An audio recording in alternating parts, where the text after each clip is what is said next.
በጣም አሳዛኝ ነገር እየሰማን እንገኛለን። እንግዲህ ሄርሜላ እጅግ በጣም በሚያሳዝን ሁኔታ በዚህ ሰዓት በዚህ ወቅት እንግዲህ ሆስፒታል ውስጥ ትገኛለች ማለት ነው። በጣም አሳዛኝ ዜናም እየሰማች ትገኛለች። አቤል እንግዲህ በሆዷ ውስጥ የነበረው ጽንስ እንደወረደባት ዶክተሩ ነግሮት እንግዲህ በከፍተኛ ጭንቀት ውስጥ ይገኛሉ። እንደሚታወቀው ኤፍሬም ሄርሜላ ደህና ነች፣ ምንም አልሆነችም የሚል ምላሽ ሰጥቶን ነበረ በጊዜ። ነገር ግን አሁን ሄርሜላ በጣም በህይወቷ አሳልፋ አይታ የማታውቀውን ችግርና ፈተና መከራ እየተጋፈጠች ትገኛለች። ያው ሩታ ያኔ ስታለቅስ፣ ስትጎዳ፣ ስታዝን፣ ስትሰበር ብቻዋን በእርግዝና ወቅትም በወሊድም ሰዓት ብቻዋን ሆና ያሳለፈችው ብዙ መከራ አለ እና እኔ አንዴ ምን ብያለሁ መሰላችሁ? ታያለሽ ሩታ ያለፈችበትን መንገድ አንቺም ታልፊያለሽ። ምክንያቱም አንቺ ሴት ነሽ። እዚህ ጋር አንቺ የሆነ ሰው ሚስቱን ሳይትቶ ልጁን ትቶ አንቺ ጋር ከመጣ ነገ ደግሞ አንቺን ልጅ ያሳቅፍሽና ሌላ ሴት ጋር ይሄዳል፣ ወይም ደግሞ አንቺን ቼክ ላይ ያረግሽ ይችላል። ለአንድ ሴት ስታዝኝ ስትቆረቆር ያቺ ሴት በቃ የሆነ እንባዋ ሲያሳዝንሽ ልብሽ ውስጥ ሲገባ ነገ እኔ በኔ ቦታ በሆንስ እኔ በሷ ቦታ በሆንስ ብለሽ ካሰብሽ ግን ሴት ላይ ሌላ ነገር ልታረጊ አትችይም፣ ወይም ደግሞ መለስ ብለሽ ራሽ ልትፈትሽ ትችያለሽ ብዬ ተናግሬ ነበር። ሄርሜላ ታያለሽ፣ ለጊዜው ደስተኛ ልትሆኝ ትችያለሽ፣ ልጅ ስላልወለድሽ በቃ በፈለግሽበት ሄደሽ ውለሽ አድረሽ መምጣት ትችያለሽ። ምንም ኖርማል ነው። ቆንጆ ነሽ፣ አቋምሽ ደስ ይላል። ግን ነገ ደግሞ ልክ እንደ ሩታ ልጅ ስትይጂ ብዙ ዋጋ ታሳልፊያለሽ ብዬ እኔ መልእክት አስተላልፌ ነበር። ለማንኛውም ግን እኔ በሷ ቁስል እንጨት ለመስደድ ፈልጌ ምናምን ነገር ሳይሆን ይሄ ሁሉ ፈተና እያሳለፍሽ ያለሽው፣ ይሄ ሁሉ መከራ እያየሽ ያለሽው ለአብርሽ አይደለም፣ ለራስሽ ብለሽ ነው። ለአብርሽ ይሄን አርጌልህ የምትይው ነገር እኔ አይገባኝም። ትክክልም አይደለሽም። ለምን ለፍቅር ሲባል የምትከፊ ዋጋ በቃ ለፍቅር ስል ነው እንጂ ማለት ያለብሽ ለአንተ ብዬ እንዲያርጌልህ ለአንተ ብዬ እንዲውኝልህ አይባልም። እና ምን ልልሽ ፈልጌ ነው፣ አንቺ ይህንን ነገር ሁሉ እያሳለፍሽ ያለሽው ያንቺ ላልሆነ ህይወት ውስጥ ስትታገኝ ነው። በቃ ያንቺ ባልሆነ ህይወት ያንቺ ያልሆነን ነገር ወስዳለሁ የኔ ይሆናል ምናምን ብለሽ ለመንጠቅ ለመውሰድ የሞከርሽው ነገር ነው አንቺን ዋጋ እያስከፈለሽ የሚገኘው። በዚህ ሰዓት አንቺ ታመሽ ሆስፒታል ገብተሽ ተኝተሽ የተረገዘው ልጅም ወርዷል እየተባለ የምትጨነቂው ግን ስለ አብርሽ ነው። አብርሽ ምን ሆኖ ይሆን? አብርሽ የሆነ ነገር አስነክተውት ነው? አብርሽ የሆነ ነገር ሆኖ ነው ትያለሽ። እና ለራስሽ ጤንነት እንኳን እያሰብሽ አይደለም ባጭሩ ማለት ነው። ታዲያ ይሄ ልጅ እንግዲህ ለአቤል ነው የተነገረው። ፌንት ስትበላ ወድቀሽ ነበረ ወይ ዶክተሩ ጠይቃት ብሎኝ ነው ምናምን አለ። አዎ አለች። ስለዚህ ልጁ እንደወረደ ግልጽ ነው። በቃ ያን ብለው ሊመጡ ነው። ግን ታዲያ መጀመሪያ ልጁ ተረግዟል ወይ የሚለው ጥያቄ ምልክት ሆኖ ይቆይና፣ ቆይ ልንገራችሁ። እኔ አንድ ነገር አምናለሁ። የእነዚህ ልጆች ስራ አንደኛው ሙሉ በሙሉ ድራማ እንደሆነ ነው ማምነው።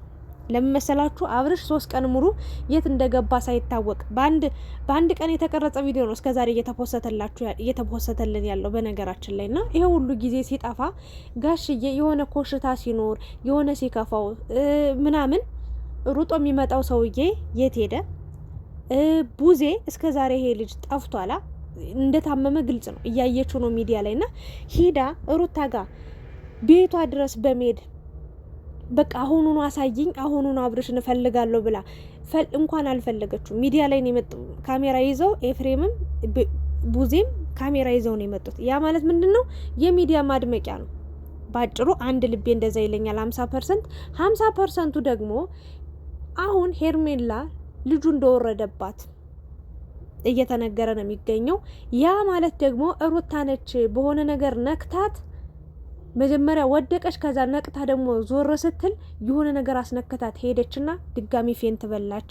ስትወድቅ ጽንሱ ወረደ ነው የምትሉት። መጀመሪያ እኔ ይቅርታ አድርጉልኝና የሄርሜላ ጽንስ ትክክል እንዳልሆነ ወይም ደግሞ እውነት እንዳልሆነ ነግሬያችሁ ነበረ። የኔ አስተሳሰብ የኔ እይታ ነው። ይሄ ልጅ የሚባል ነገር አልነበረም ሆዷ ውስጥ ምንም። ሲጀመር ምኑ ድንጋይ መትቷት ነው? ምኑ እንጨት ላይ ተሰቅላ ነው? ምኑ ብረት ላይ ወግቷት ነው? ልጅ በዚህ ልክ ሲጀመር ገና እኮ ነው፣ ገና እንጭጭ እኮ ነው አይደል እንዴ? እንዴት ነው በዚህ ልክ የገፋ ቢሆን ከ5 ወር ከ6 ወር በላይ ቢሆን ይሄ ጽንስ ወይ ደግሞ ይሄ እርግዝና ከ5 ወር ከ6 ወር በላይ ቢሆን ያው የመጎዳት ነገር ሊኖር ይችላል። የመውረድ ማለት በሆነ ግጭት ምክንያት እንትን ሊል ይችላል። አሁን ግን ባዶ መሬት ላይ ነው የወደቀችዋ። ብትወድቅም ወደ ጎኗ ወይ በሆነ ነገር ነው። አይታችኋታል እንዴት እንደወደቀች። ታዲያ ይሄ ልጅ ወረደ የተባለበት ምክንያት መጀመሪያውንም አልነበረም ብዬ ነው ማምነው። እኔ ቅርታ አድርጉልኝና ያው እናንተ የሚሰማችሁ ነገር ይኖራል፣ እኔም የተሰማኝን ነገር ነው የምናገረው። ሁሉም የየራሱ ሀሳብ አለው። መጀመሪያ ምን ሄርሜላ ይቅርታ አድርጉልኝ እንጂ ልጅ የሚባል ነገር ከአብርሽ እንዳላረገዘች ነው የምንረዳው። እንደዚህ እንበል ተብሎ የተፈጠረ ነገር ነው ብዬ ነው የማስበው። እሱን ያው እግዚአብሔር ነው የሚያውቀው፣ ወይ ደግሞ ነገ ከነገ ወዲያም መጨረሻውን የምናየው ይሆናል፣ ሚስጥሩ የሚጋለጥ ይሆናል። ለማንኛውም ግን አሁን እኔ ስለ ሄርሜላ ነው ማውራት የምፈልገው። ሄርሜላ በአሁኑ ሰዓት እንደምታዩት ሆስፒታል ትገኛለች። ጓደኞቿ ከበዋታል። እችን ልጅ ድሮ ነበር እንጂ መጥኖ መደቆስ አሁን ምን ያደርጋል ድስት ጥዶ ማልቀስ ብላለች አያቴ ስተርዝ ማለት ነው። እና በፊት መጀመሪያ ላይ የሰው ላይ ስትንጠለጠል የሰው ገና ህይወቱን ያልጨረሰ ገና ሩጫውን ያልጠገበው ወጣት ገና ልጅ ያለው ሰው መድኃኒዓለምን ኢማጅን አስቡት፣ ዝም ብላችሁ ኢማጅን አድርጉትና ማለት ነው ከሚስቱ ጋር በስርዓት ያልተፋታ ደህና ሁኝ ተባብለው ያልተለያዩት ህይወት። አንድ ሰው እኮ ትዳር ማለት ነው ሲገቡበት ሁለቱ ነው የሚገቡት አይደለ? ሁለቱን አንድ ላይ ተስማምተው ተፈቃቅደው እሺ ብለው የሚገቡታ። አንደኛው በቃኝ ብል ያ ህይወት ይበቃል አይበቃም? ምክንያቱም መጀመሪያ አንዱ ባይፈቅድ አንዱ ለምሳሌ ለዛ አንድ የፍቅር ጥያቄ ቢያቀርብ ወይ ሴቷ ወይ ወንድየው ቢያቀርቡ ያ ሰው ምላሹ ኖ ወይ ደግሞ አይሆንም ካለ ይሄ ህይወት ይሄ ትዳር ይሄ ፍቅር አይቀጥልም አይደል? ስለዚህ እነዚህ ልጆች ሁለታቸው ተመካክረው ተፈቃቅደው የጀመሩትን ህይወት እንዴት አንድ ሰው በቃኝ ስላለ ያ ህይወት ሊበቃ ይችላል ብላችሁ ታስባላችሁ? አይበቃም። አሁን እንዲህ ከማልቀስ እንዲሆነች እንዴት ተጎዳች እንዲያዘነች ብላችሁ ያኔ በሩታ ላይ ስትሳለቁ ነበር። ምንም አልመሰላችሁም። የሩታ ህመም እግዚአብሔር ምስክሬ ማንም ምንም ግድ አልሰጠውም። በዛ ልክ እንደውም ሰይጣናት፣ አውሬናት፣ መተታምናት፣ ጠንቋያምናት እያላችሁ መከራዋን ስታበሏት ነው የከረማችሁት። ለምን ለሩታ ሰይጣን ሆናችሁ ለሄርሜላ መልአክ መሆኑን ምን አመጣው? እኔ ሄርሜላን በድፍረት እየተናገርኳት የምገኘው መጀመሪያም ይሄ ህይወት አይሆንሽም፣ በቃ ከሩታ ጋር ተለያየም አልተለያየም ግን ህይወቱ አይሆንሽም። ምክንያቱም ይሄ ልጅ እዛ ጋር ያልዘጋው ምዕራፍ አለ። ወይም ዘግቻለሁ ጨርሻለሁ ብሎ ብቻውን ከመጣም እሱ ብቻ መጨረስ ያለበት ነገር አይደለም። ነገ ሩታን እንዲወልዳለት ቆንጆ ልጅ አሳቅፋው በትዳር ዋጋ ከፍላለት እዚህ ህይወታ አደርሳው እዚህ መንገድ ላይ አደርሳው ጥሏት ከመጣ አንቺ ከሩታ በላይ ሌላ ምን አይነት ዋጋ ልትከፊ ነው? ምን አይነት ዋጋ ብትከፊ ነው አንቺ ጋር እስከ መጨረሻው እስከ ህይወቱ ፍጻሜ አብሮሽ የሚቆየው ብዬ መልእክት ተናግሬ ነበር። ስለዚህ አሁን እቺ ልጅ እንዲህ የሆነች ያለችው የእውነትም ልጁ ወርዶባት ከሆነ የእውነትም እርጉዝ ሆና ከነበረ በጣም አዝናለሁ። ልጅ ማለት ምን ማለት እንደሆነ ሁላችንም የምናውቀው ነገር ነው። በዚህ ጉዳይ ልጅሽን አጠሽ ከሆነ እጅግ በጣም አዝናለሁ። ግን ደግሞ የማይገባሽን ነገር ይገባኛል ብለሽ ስለመጣሽ ነው ብዬ ነው የማስበው። ወይም ደግሞ የማይጠቅምሽን ህይወት የሚጠቅምሽ መስሎሽ ስትታገይ ላንቺ ባልሆነ ህይወት ላንቺ ባልተጻፈ ህይወት ፈጣሪ ባላዘዘው ኑሮና ህይወት ከፈጣሪ ትዕዛዝ ውጭ ሆነሽ ያደረግሽው ነገር ስለሆነም ይሆናል ብዬ አሰብኩኝ። ግን እኔ ትናንትም መክሬሻለሁ፣ እንደመጣሽም መክሬሻለሁ፣ ከመጣሽ በኋላ መክሬሻለሁ። አሁንም እየመከርኩሽ ነው። ለራስሽ ኑሪ። በጣም ቆንጆ ነሽ። አትጎሳቆይ። አሁን ጀምረሽ የእውነቴን ነው። አትጎሳቆይ፣ አታልቅሺ፣ አንገትሽን አትድፊ፣ ሰውነትሽን አትጨርሺ። ስጋ ማለት ነው ረጋፊ ነው እና ውበትሽን በአግባቡ ተጠቀሚበት፣ ሴትነትሽን ተጠቀሚበት፣ ክብርሽን በአግባቡ ተጠቀሚበት። ያኔ አንቺ ተፈላጊ ተመራጭ ትሆኛለሽ። እርግጠኛ ነኝ ያንቺ ፈላጊዎች ብዙ ናቸው። በዙሪያሽ ያሉ ሰዎች መጀመሪያ ከአብርሽ ጋር ስትገናኝ ማንም ሰው እንደሌላት የሚያወራት ሰው ጓደኛ የሚባል ነገር እንደሌላት ስትናገር ነበር። ምንም ሰው የሚባል ነገር ለበዓል እንኳን የምትሄድበት ቦታ እንደሌለ አብርሽ ጋር አንተ ጋር መዋል እፈልጋለሁ ብላ ለበዓል አብርሽ ጋር ሄዳ አስታውሳለሁ። ሩታ እንዴት እዚህ ቤት ትመጣለች ተብሎ ሩታ የተጣላችበትን ጊዜ አስታውሳለሁ። አሁን ግን አያችሁ አለን የሚሏት ጓደኞች አሏት እና እኔ ለእናንተ መልእክት ማስተላልፈው ምን አለበት እች ልጅ የተሳሳተ መንገድ ላይ ስትገባ ከምትደግፏት፣ ጎበዝ ጀግና በርች እያላችሁ ገደል ውስጥ ከምትከቷት፣ የማይፈልጋትን ሰው እድሜ ልኳን ስትከተል እንድትኖር ስትሳቀቅ እንድትኖር ሌባ እኮ ነው ያረጋችኋት። እግዚአብሔርን ሌባ፣ በቃ ሌባ፣ የሰረቀ ሌባ ነው ያረጋችኋት። ለምን በቃ የሰው ሰውን የወሰደችዋ። ምንም ሰላም አይሰማትማ፣ ምንም እረፍት የላትማ። ይህንን ህይወት ከምትመርጥ ኖ ሄርሜላ፣ ይህን ነገር ካሁኑ ማቆም አለብሽ። ብዙ ርቀት አልሄድሽም፣ ብዙ ጥልቅ ፍቅር ውስጥ አልገባሽም። ጓደኛ ሰው የሌለሽ ሆኖ ሊሆን ይችላል። በቃ አንድ ቀን ይኖርሻል። ራሽን አስከብረሽ ኑሪ።